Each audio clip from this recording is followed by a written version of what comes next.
थे कि नहीं नहीं हम तो ट्यूशन चले गए हैं, फलना जगह चले गए हैं, तो माँ बाप समझ जाते थे और पिटाई लगती थी। वो पिटाई मेरा जीवन का रेगुलर एक रूटीन था।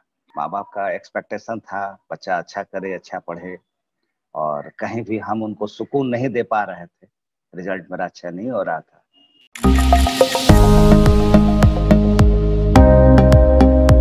Hello friends, welcome to love goals academy. Thank you so much for joining us और स्वागत है आपका हमारे एक नई वीडियो में। आज की वीडियो में आपको बहुत मज़ा आने वाला है बिकॉज मज़ा इज़ लाइक कि यार अगर हम लाइफ में आगे बढ़ रहे हैं ना, तो हमारी लाइफ में हर एक कुछ एज के बाद एक स्टेप आता है जिसमें हम लोग स्टूडेंट की जर्नी से फिर हम लोग यंग होते हैं एंड देन हम लोग थोड़ा और मेच्योर होते हैं एंड फिर शादी करते हैं, फिर बच्चे and so many things are there. बहुत अच्छा होता है कि अगर आप लाइफ के किसी भी पड़ाव में आगे जा रहे हो तो आप अपने बड़ों से सीखो कि उस पड़ाव में कैसे अच्छे से करना है, कैसे लाइफ को जीना है, किस नज़रिए से देखना है ज़िंदगी तो अच्छी रहेगी। बिकॉज जैसे जैसे जीवन आगे बढ़ता है और उम्र बढ़ती है और साथ साथ हमारी रिस्पॉन्सिबिलिटीज़ और हमारी ह्यूमन इंटेलिजेंस को जो हमारी जो ह्यूमन इंटेलिजेंस है उसको सही ढंग से काम लगाने की रिस्पॉन्सिबिलिटी एक्चुअली हमारी बढ़ जाती है।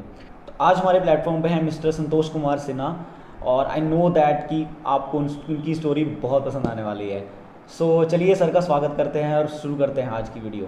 Thank you so much sir, thank you so much, आपने हमें मौका दिया, आप हमारे प्लेटफॉर्म पे आए। हम बहुत ही अपने तहे दिल से आपके लिए शुक्रिया शुक्रगुजार हैं कि आपने हमें समय दे रहे हैं, आप हमारा अपने जरूरी समय से अपना समय निकाल के दे रहे हैं हमें। तो सर जैसे हमारी डिस्कशन हुई थी, तो मेरा सबसे पहला प्रश्न आपसे यही रहेगा। मैं चाहूंगा कि आप दर्शकों को थोड़ा बताएं कि आपकी लाइफ में वो ऐसी क्या घटना घटी थी जिसने आपको आप एक तो बिल्कुल पढ़ने एवरेज स्टूडेंट थे कि आपको इतना पढ़ने की मन नहीं करता जैसे नॉर्मल बच्चे को करता है, तो अचानक से आप इतना सीरियस कैसे हो गए पढ़ाई में? तो वो थोड़ा अगर आप कहानी की चर्चा करेंगे हमारे साथ तो बहुत अच्छा रहेगा। एक्चुअली अमरजीत जी, बात यह है कि बचपन का जो समय होता है, वो जो वक्त होता है वो बड़ा अलग टाइप का होता है। तो हमारा जो जीवन का जो प्रारंभ था उस समय काफी खेलने कूदने मौज मस्ती ये सब में हमारी ज्यादा इंटरेस्ट रहा करता था। और माँ बाप का ये चाहत रहती थी कि बच्चा पढ़े, मगर पढ़ाई लिखाई या जो भी चीज है अगर अंदर से आप में अगर इच्छा नहीं आएगी, लगन नहीं आएगी तो आप नहीं कर सकते हैं। तो बदमाशी के दरमियान में जब बदमाशी हम किया करते थे तो पिटाई भी हमारी खूब हुआ करती थी, और रिजल्ट तो हमारा काफी खराब ही रहता था। रिजल्ट के बारे में फिर क्या कहा जाए। तो पिटाई को हमने एक रूटीन ही मान लिया कि चलो भाई हर दिन पिटाई लगना ही है, चलो ये क्या है, आज भी लगा कल भी लगा। तो उस पिटाई का खेलना कूदना वो था ही। और दिन भर अगर मान लिया कोई बच्चा खेल रहा है, इधर उधर भटक रहा है, सिनेमा भी चले जाते थे, क्योंकि पहले तो मोबाइल और टीवी था नहीं उतना पॉपुलर। तो पिक्चर देखना हॉल में ही जाके देखना, घर से थोड़ी दूर पे हमारा हॉल था, किसी भी तरह से पैसा व्यवस्था करके चले जाते थे जैसे भी। तो पिटाई तो लगती थी, अगर पकड़ा गए कहाँ गए तो झूठ बोलते थे कि नहीं नहीं हम तो ट्यूशन चले गए हैं, फलना जगह चले गए हैं। तो माँ बाप समझ जाते थे और पिटाई लगती थी। वो पिटाई मेरा जीवन का रेगुलर एक रूटीन था। पिटाई लगना यानी कि चलो आज का मेरा डोज पूरा हो गया। वो कोई विशेष प्रभाव हमारे मन पे नहीं पड़ रहा था, समझ गए ना। तो मगर एक वक्त ऐसा आया जब मैट्रिक का जो सेंटअप का एग्जाम होता है, माँ बाप के सबसे बड़े बेटा हम थे। माँ बाप का एक्सपेक्टेशन था बच्चा अच्छा करे, अच्छा पढ़े, और कहीं भी हम उनको सुकून नहीं दे पा रहे थे। रिजल्ट मेरा अच्छा नहीं हो रहा था। क्रमशः सेंटअप का भी जो एग्जाम हुआ उसमें हमारा 3-4 सब्जेक्ट में हमारा क्रॉस लग गया। तो जब रिजल्ट आया तो माँ पापा देखे इसको तो बोले, हार गए वो। बोले क्या करेगा, अब तो 3-4 महीना बचा है वक्त, क्या करेगा। तो कुछ बोले नहीं, और उनके आंख से आंसू आने लगा, क्योंकि उनका आशा ही टूट चुका था। उनको लगा ही नहीं कि ये कुछ करेगा।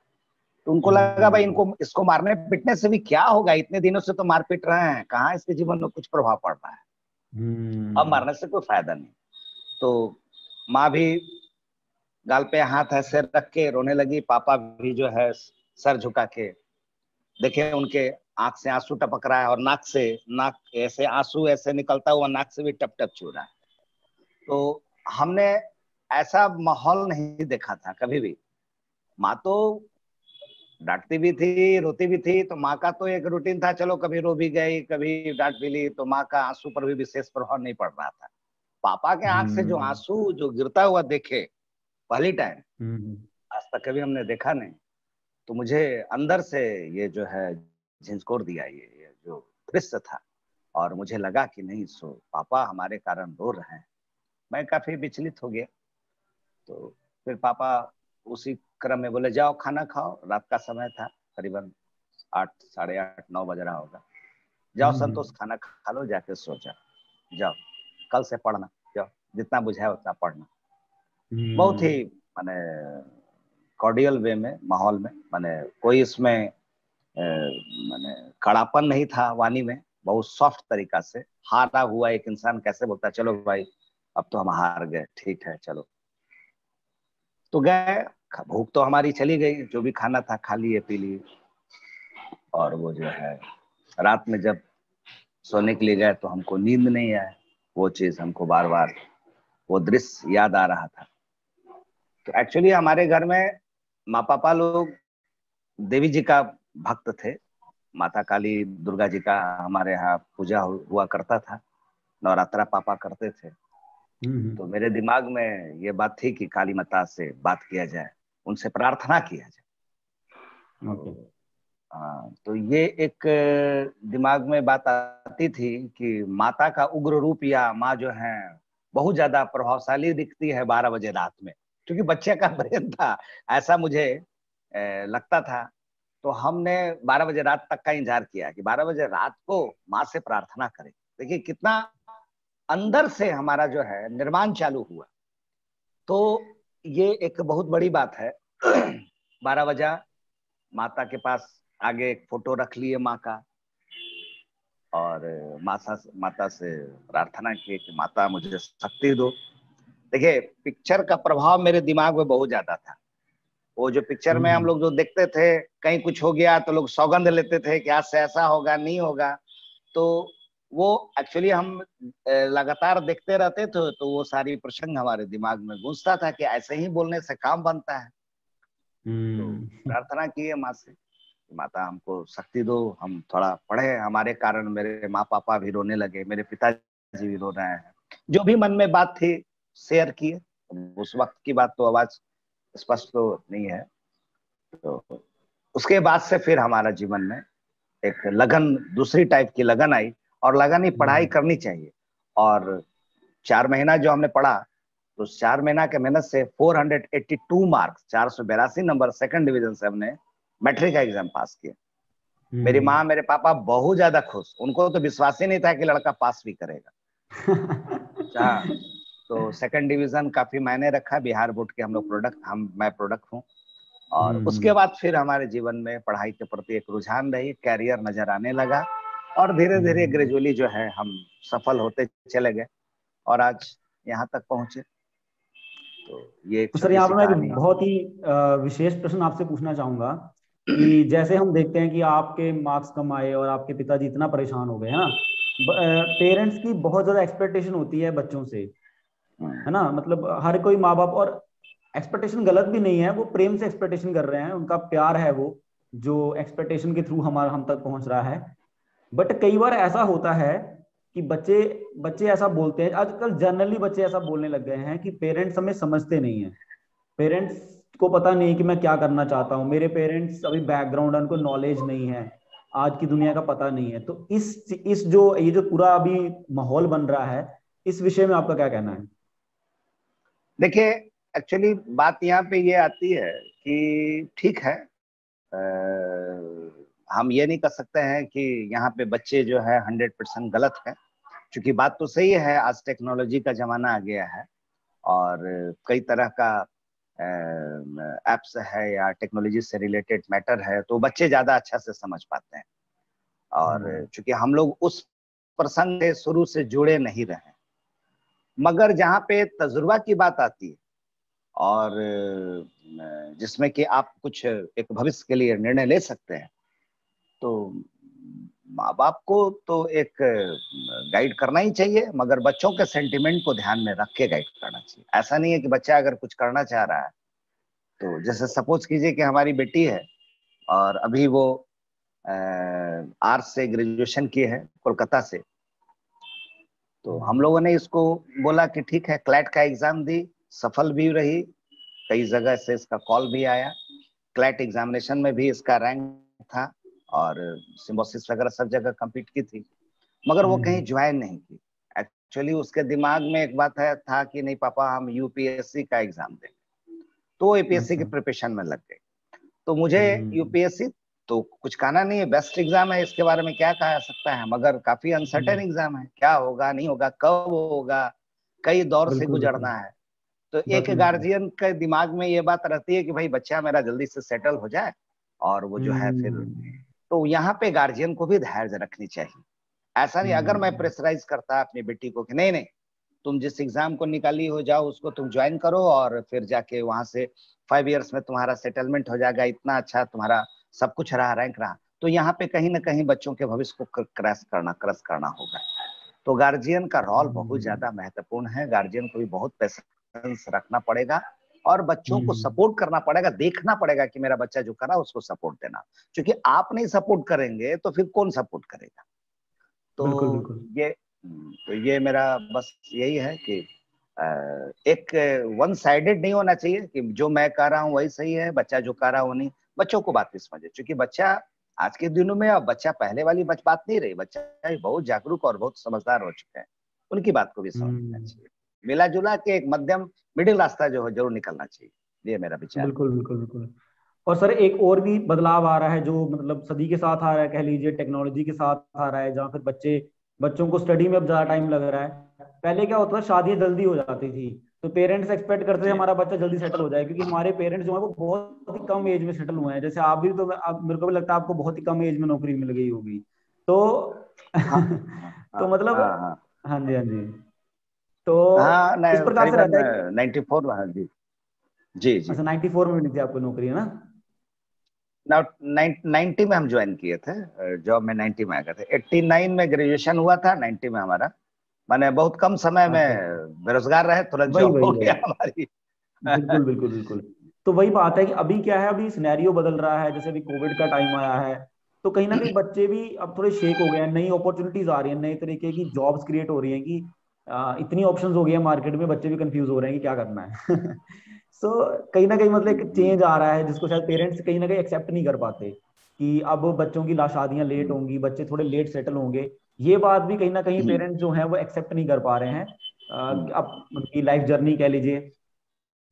तो यहाँ पे एक और प्रश्न पूछना चाहूंगा मैं सर आपसे, कि जैसा आपने बताया कि जैसा हम समझते हैं, हर कोई समझता है कि जो एक बच्चा होता है वो अपने माता पिता को ही देख के सीखता है, और माता पिता से ही उसको जो भी संस्कार हैं वो माता पिता से ही मिलने वाले हैं।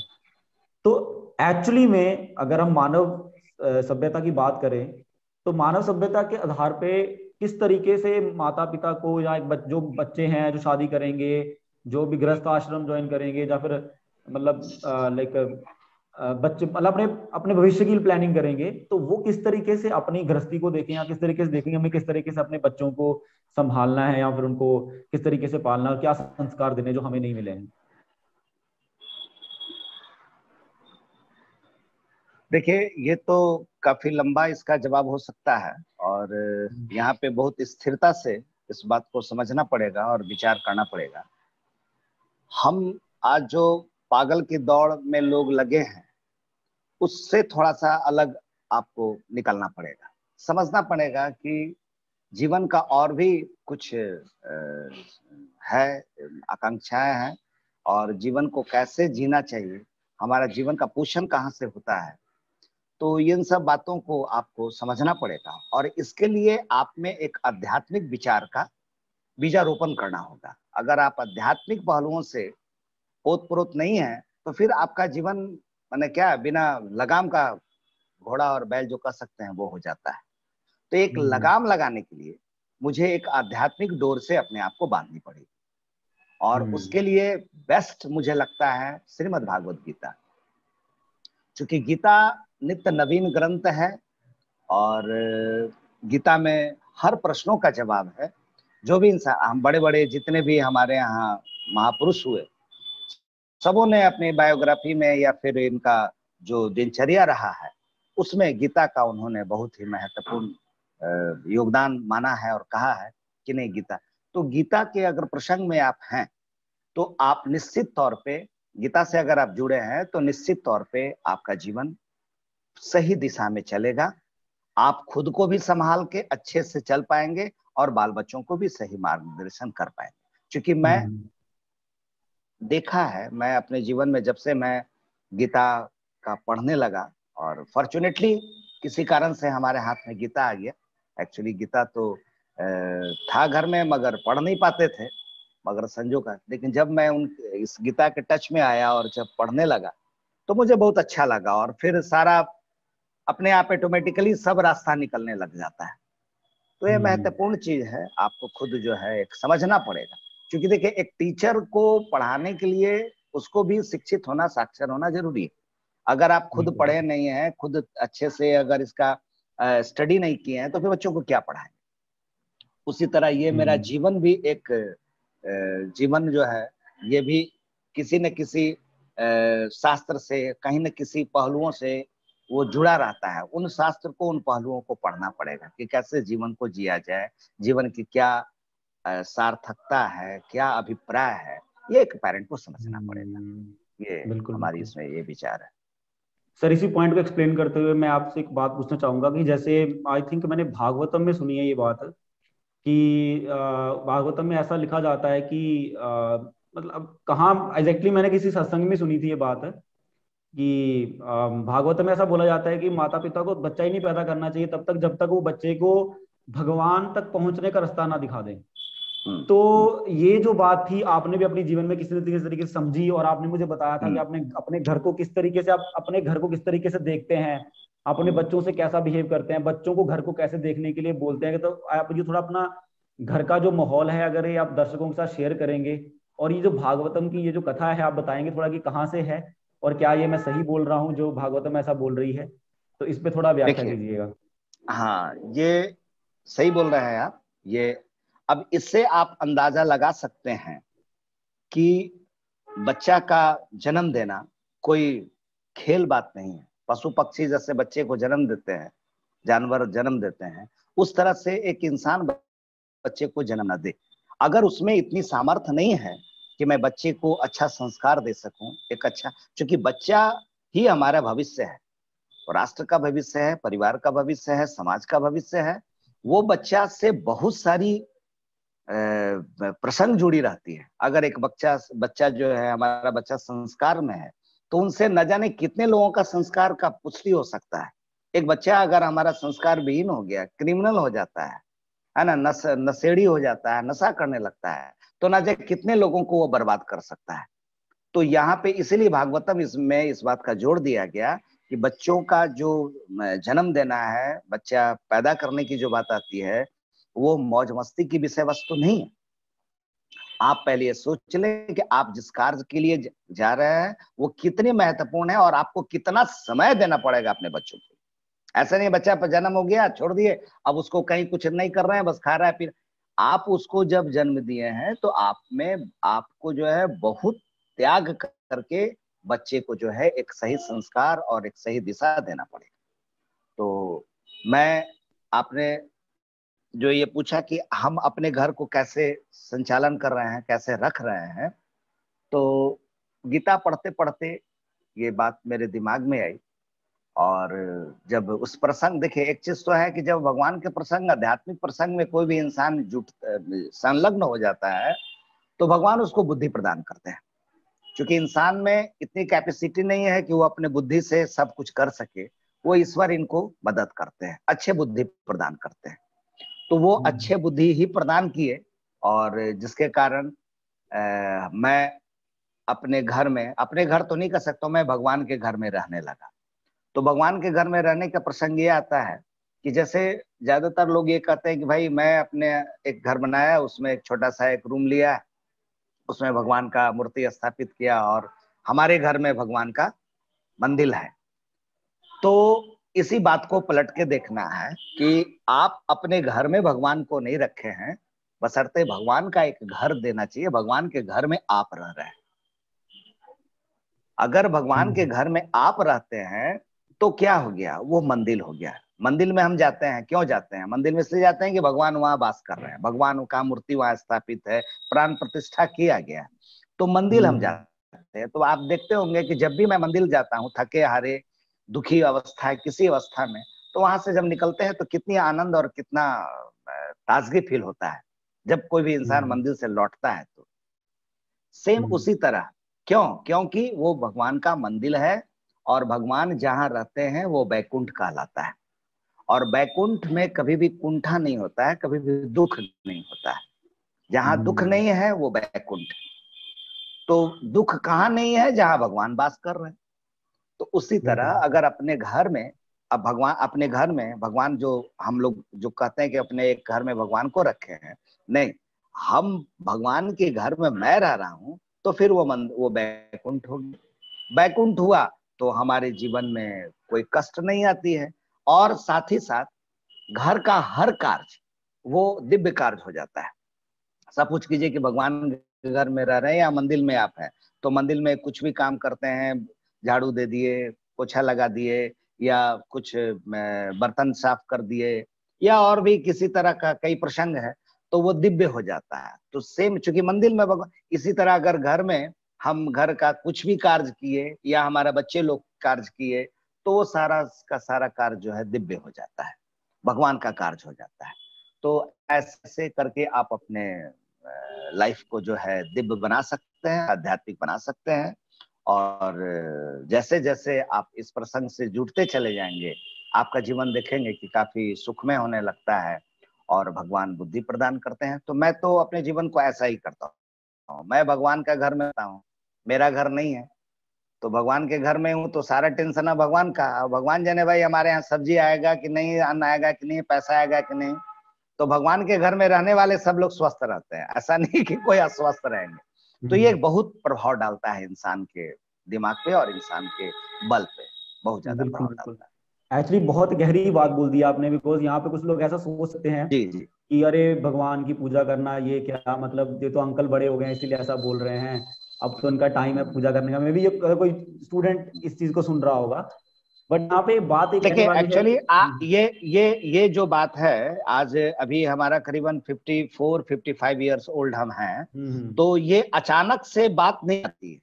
भगवान से अटैचमेंट अचानक से ओल्ड एज में नहीं आ सकती, वो उसके लिए शुरू से प्रैक्टिस करना होता है। तो ये करीबन मुझे याद आ रही है कि करीबन 42 साल से, जब पहले आध्यात्मिक रुझान तो मेरा पहले से रहा था, क्योंकि माँ बाप का दिया हुआ एक संस्कार था। मेरा घर आध्यात्मिक ओतप्रोत से लिप्त रहा है।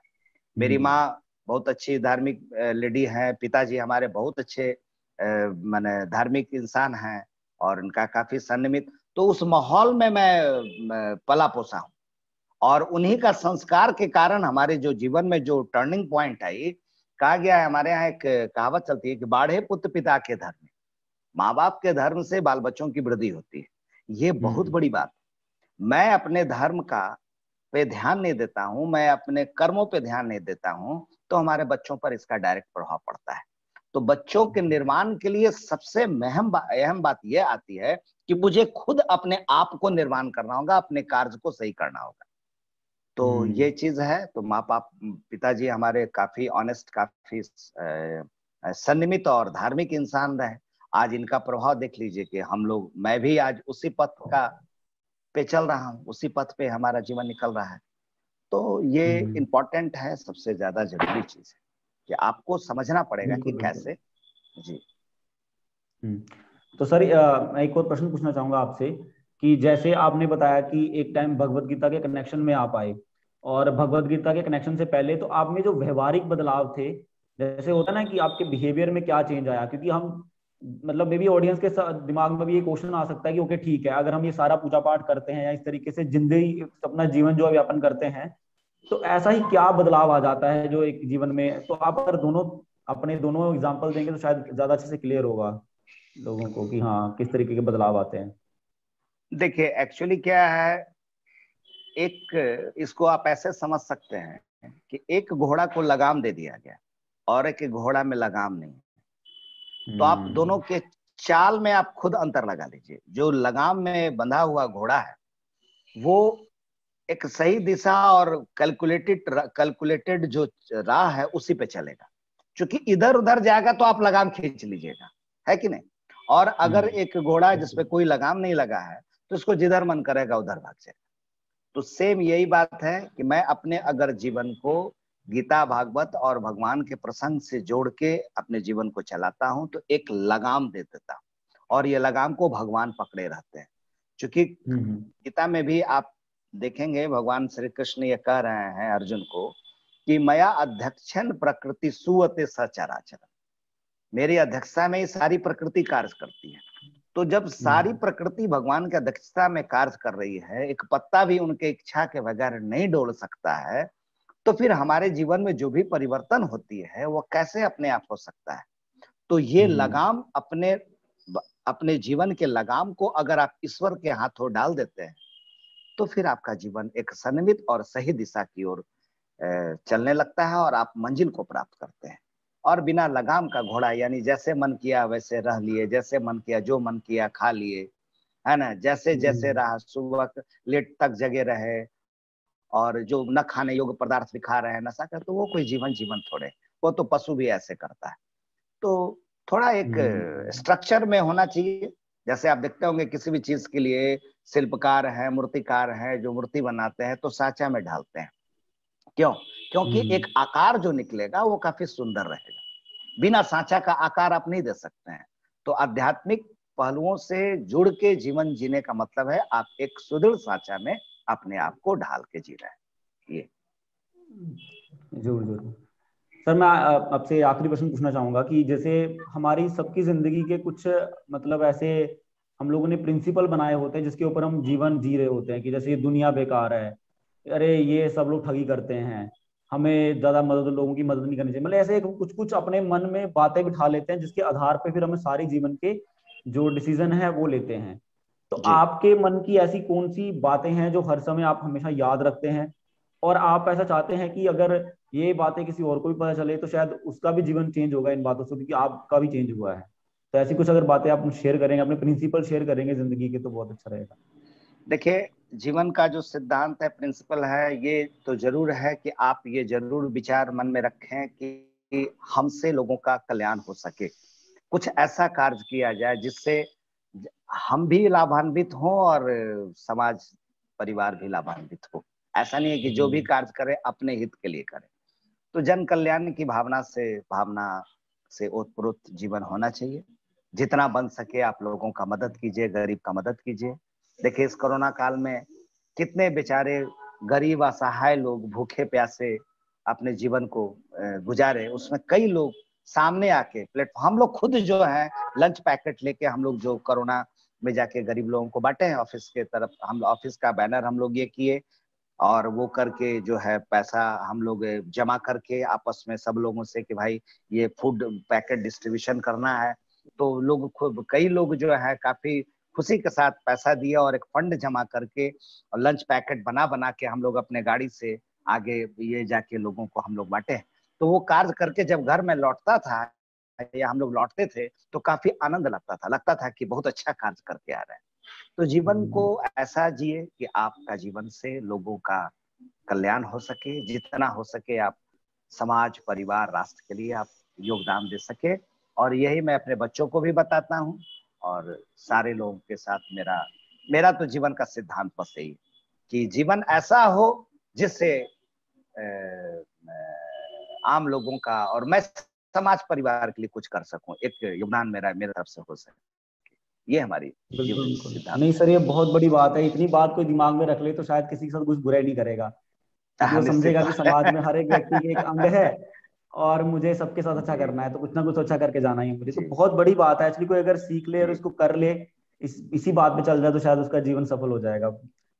तो सर बहुत बहुत धन्यवाद जी जी आपका, आपने इतना समय दिया हमें और आपने इतनी अच्छी अच्छी बातें बताई कि अगर कोई भी बच्चा इसको सही ढंग से समझेगा और जो भी बच्चे आगे अपने गृहस्थ जीवन में जा रहे हैं, जहाँ फिर आगे उनके अभी माता पिता के साथ कुछ उनके संबंध अच्छे नहीं है, तो उनको काफी सीखने को मिलेगा इस क्लास से।